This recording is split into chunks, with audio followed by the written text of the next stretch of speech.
Hey guys, so welcome back to the first video of 2026. So I've been pretty busy. I haven't gotten anything out there, so I'll show you what I've been up to. So we'll start off, we'll take a look at the Hustler, how the production run is going, and we'll look at what's coming up in the next video on top of that. And then we'll also look at another side project, you know, I've got enough of those going on, and we'll look at some new equipment. So my plan to replace the CNC mill, and I want your guys' feedback on that. So we'll kick things off with the Hustler. So if you're new here, you probably haven't seen this, but this is the Hustler V200. It is a 60-degree V-twin. It uses a radial aircraft style conrod, so a master and a link rod, and a few off-the-shelf components such as the cylinders and heads. Otherwise, the crankcases, covers, coil mounts, intake, manifolds, all that jazz, they are all designed by me, and then they're either sandcast here in New Zealand or 3D printed in aluminium. So this is Hustler number 2. This one is also sold, so I've already sold numbers 1 and numbers 2, and then I have number 3 on the mill over there, and 4, 5, and 6 sitting on the shelf, so we'll check those out. So here's the castings. This is number 4 here. As you can see, they're all engraved, odds and ends Hustler V200 004. So both case halves are engraved. These are machined flat. There's threaded holes and dowel holes for the cylinder studs. There's the cam chain tunnel. There's the hole for the cam chain tensioner, and then on this side we have mounts for the charging coil, the oil pump, and a couple of holes are going to be drilled here for the ignition coils. And then on this side we have the standard Honda GX200 bolt pattern essentially, and then it has a 3/4 inch output shaft. So those are the case halves. These ones are all 80% machined. They just have a few operations that need to be done on this face, and one more here for the oil sight glass. So you can see the sight glass on the finished motor. It's got a nice big sight glass there, and that is threaded in with an O-ring. So that has been drained, and that's just a little bit of residual oil. And this is where I would like to give a thanks to today's video sponsor, JLC CNC. So not only do they help me out with my projects, but they can help you out too. So you don't need to be as fortunate as I am and own a lathe and a CNC mill. All you need to do is have some 3D CAD software. You can design your own parts at home. You can even 3D print and test fit them, and then use the services of JLC CNC to make parts like this. This was machined by JLC out of 6061 aluminium for an upcoming project. And it is as easy as creating that model, exporting it in a supported format, dragging and dropping it on their website, selecting your specifications, and then once you've paid for it, it'll show up within 1 to 2 weeks, freeing up some of your time. So a massive thanks to JLC CNC. So now we've talked about the Hustlers, we can touch on what's happening in the next video. So the next video isn't really going to be machining content, it is mostly going to be some in-depth welding.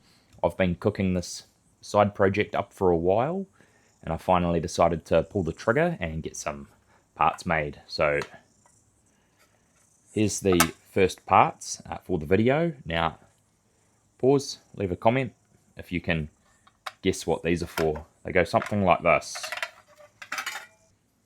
Essentially, they get clamped together like this, and they are welded down the length of the seam, butt weld on both sides, and then these get clamped together. They actually bend really easy, and then get welded down here and down here.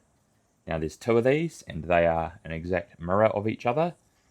Now I'll tell you what it is. It is a swinging arm. So at the moment I've got my race bike, and it's essentially a 150cc commuter bike. Now I really like the idea of owning a GP bike, so with my skills, why not just make one myself? So I've gone and drawn the whole thing up in CAD, gotten these laser cut. We'll get more into what this is in the next video, why I chose the material I did, and so on. But essentially, we're going to be making an entire chassis, but the next video will just be the swing arm. And I've had all of the connecting pieces machined by JLC CNC, and they've done an amazing job, and they are currently in the mail, waiting to get here so we can start making the jig and filming.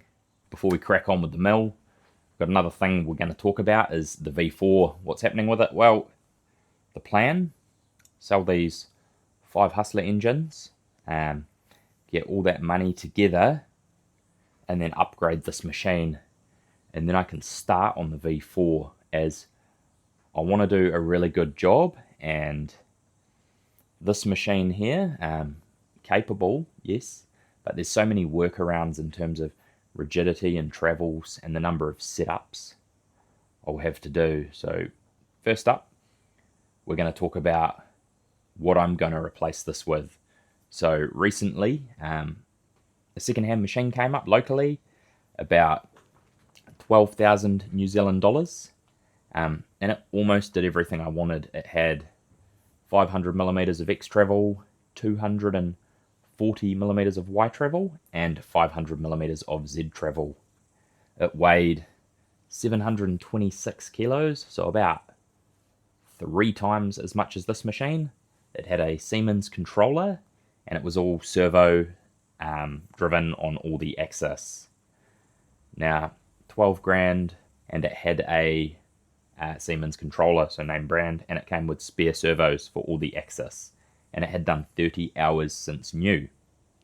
And I thought I was going to jump on this, and this was going to be the buy to take a step forward. And then I had to rationalize it to myself, as this machine works fine. I have all these tool holders, 15 of them, and I can change them, relatively easily. So I thought maybe that machine is only going to be a small step forward, and I need to take a leap, essentially, to the next level. So what I'm looking at doing is purchasing a Chinese machine. Have your say in the comments what you think. So I'll pop a picture up now of the machines I'm looking at for around about 24,000 New Zealand dollars. I'm going to have a 4th axis and a tool changer. So without a tool changer, I have to manually change tools every time the program ends. So in my case, there's a lot of tool changes, a lot of programs. Some are 30 minutes, which allow me to walk away and do something productive. Some are only 2 minutes at a time. So I'm standing here for 2 minutes, changing tool, 2 minutes, and so on. So this is a fairly labor-intensive task, making each of these engines, as the mill requires a fair degree of babysitting.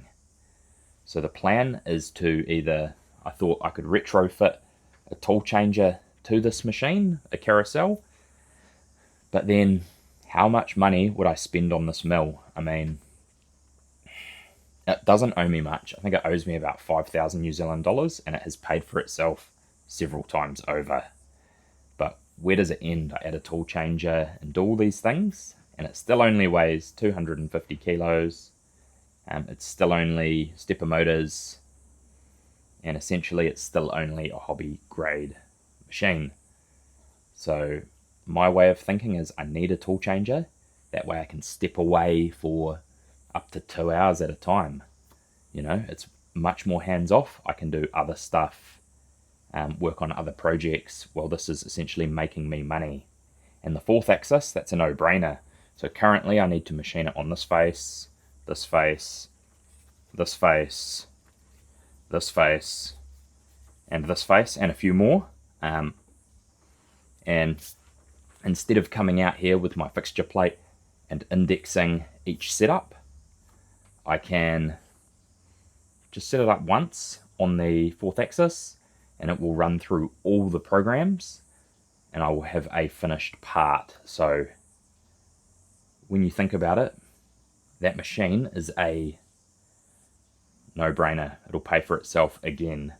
And then I'll have to sell this. So if you're interested in buying this and you're in New Zealand, I might just sell it to you. I don't even know what it's worth, but it is definitely capable of making some money. And to wrap things up, let's talk about the reason most of you subscribe to my channel, or at least a big chunk of you. The V4, you know, it was going to be YZ85 cylinders, cranks, this Triumph XC800 gearbox, and I got as far as making the full design, all the patterns, casting half the motor, well, a third of the motor, and then I started this Hustler thing, and you know, I did need that, because since starting the Hustler, I have learnt so much about casting, and my design philosophy has changed. So I do away with a lot of one-off parts. You want to use as many off-the-shelf parts as you can. So in the case of the V4, it is serviceable, and I can just write it. So let's talk about changes for the V4 going forward before I jump into Fusion 360 and get to work on the design. So originally all of the parts were going to be lost foam cast out of polystyrene coated with plaster. And that's what I did there for this. So there's a whole video on that, and that's pretty cool if you want to check that out. But since then, I've been making match plates. So much better. This is the match plate for the Hustler. So you've got the detail here, some of the recesses, and the detail on the other side. Now, this is 3D printed in 2 pieces on my little printer, glued together and stuck to the board with dowels. So the 2 halves are accurately indexed. And then there's a couple holes here to line this up with the, I forget what they're called now, the little core boxes. But yeah, going ahead with the V4, this is what I will make, as these usually live at the foundry, and every time I want a set of cases, I just ask, hey, can I have 5, 10, whatever, and Scotty at Abcast, he will cast them. So this is a far better solution for doing production work, and you get arguably better results and spend less time making patterns. You only have to make this piece once. But what are we going to change? So the plan going forward is to use one of my RZ350 or Yamaha Banshee. I've got a couple. Use one of those gearboxes. So gone's the Triumph, gone's the YZ85 parts. We're going with Yamaha Banshee crankshafts, 2 of them, and a Yamaha gearbox. That way I can still get everything new. They are relatively available parts. It does away with the requirement for an oil pump in the gearbox, as it is a splash lubricated gearbox. And we're going to have both cranks drive the clutch like a RZ500. So they won't be counter-rotating, they're just both going to go forward and drive the clutch. This means I can run off-the-shelf primary gears too, so there'll be no gear cutting for this project. None of that. It will just be 3 crankcase castings, a front and 2 halves. Everything else will be off the shelf other than the inlet manifolds. So initially I'm looking at the Athena stock bore barrels, making it 700cc. That's pretty ruthless, seeing as they make about 80 horsepower out of the box. you know, with some good pipes and a good ignition. So it would be 700 cc's and 160 horsepower in a relatively low state of tune. So that's where I want to start with this. I want to just start with everything off the shelf and then work my way into making it down to a 500. The beauty of the Banshee crankshafts is they are a 54mm stroke, and they can be pieced together with YZ125 rods, and then I can also use YZ barrels if I want to make it a true 500 with a square bore and stroke. So yeah, the plan, start off with the Athena barrels.